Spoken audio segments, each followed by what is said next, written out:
Hey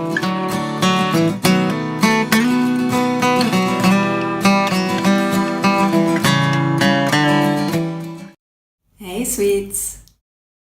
You can feel that your purpose in life is to live out fully who you are, to be yourself as authentically as possible, and to share what only you are able to share with the world. And this is what drives you, what drives you every single day. And maybe if you are like me, you have wondered, why is it so difficult? Why can't I feel who I am truly? I've been living with myself for such a long time. I'm with myself every single day, and still I can feel that I am not accessing who I truly am. What's going on here?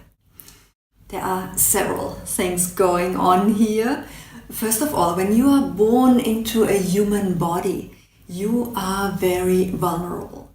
You can't feed yourself, you can't protect yourself. You need people who love you, who look after you, otherwise you die. And you do know that on a deep cellular level. So you are doing everything you can to please the people that look after you. So if you are reacting in a specific way and your mom isn't happy about it, you are going to adjust that automatically, just to keep her happy, to keep her loving you, to keep her feeding you. It's something that is ingrained in us. It's not something that you consciously choose, it's something that you automatically do. And then later, when you are a bit older and you can feed yourself and you can walk and dress yourself, you are still wired to be part of the tribe. Because we all have, again, these cellular memories of earlier times, when we were living in caves and when the tribe pushed you out and you had to stay outside at night, you were most likely the one that gets eaten. So you need the protection of the tribe, you need for others to like you to ensure your physical survival. And this we've been carrying with us for many, many lifetimes. And because of that, we are so prone to please people, to react in ways that makes it safe for us to be around others.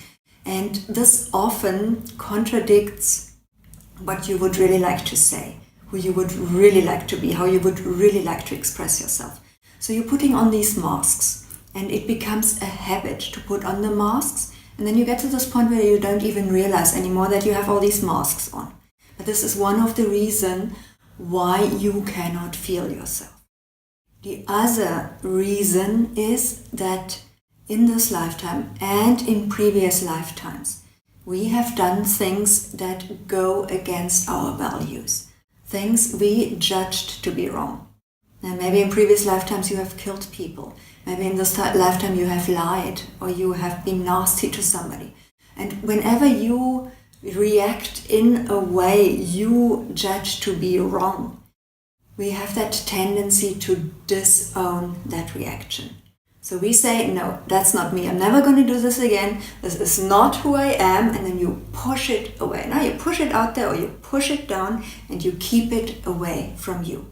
But this reaction, if you judge it bad or not, doesn't matter. This reaction is part of the whole of you. And that whole of you is pulling it. It wants it to come back. It's a puzzle piece that belongs with you.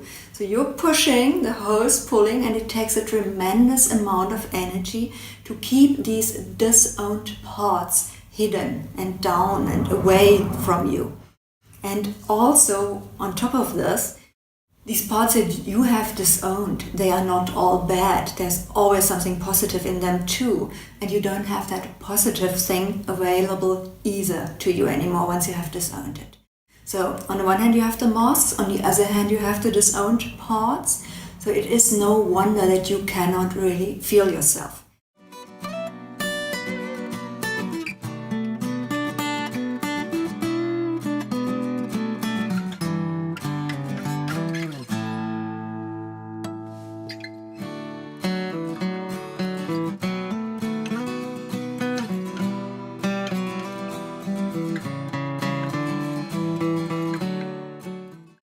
If you are watching this, you are ready to reintegrate these parts because you know that this is something you have to do if you want to be able to do your life's work. Because the people that need you, the people with whom you have prearranged contracts, the people that are waiting for you to step up and to step into who you are fully, they right now cannot see you. Your tribe can't find you because you are not vibrating on your soul frequency at the moment. And because of this, you do not have enough clients in your business. And then you maybe go into some sort of logical thinking, doing mode, and you think, okay, I need a prettier website. I need to be on Facebook more often. I need a bigger list. I need to do webinars. And then you do all these things. And they don't make a difference because this is not what's going on at the core. It doesn't matter how pretty your website is. If you don't speak your client's language, if you don't speak the language of the people you're here to serve, they cannot see you. And you cannot speak their language if you don't speak from a true, authentic, deep inner space. You cannot speak from that if you don't know what that is, if you cannot feel that. But there are ways to reintegrate these parts of yourself that you have disowned and to take the masks off. And this is what is my life's work and what I have been doing for 15 years as a healer and as a coach. And I'm also an intuitive, so I can see the areas in your energy system where there are blockages, where you have pushed these disowned parts. I can see them sitting there and I can guide you to them and into them, and you can feel them, you can find the gift, you can reintegrate them. And it doesn't take much of doing this before your life will start to get into a beautiful flow. And you will realize that you become so much more magnetic, you become more radiant, and all of a sudden things just fall into place, things just happen, because you are more and more back in your core frequency. You are stepping back into who you truly are. And there is nothing more beautiful than this.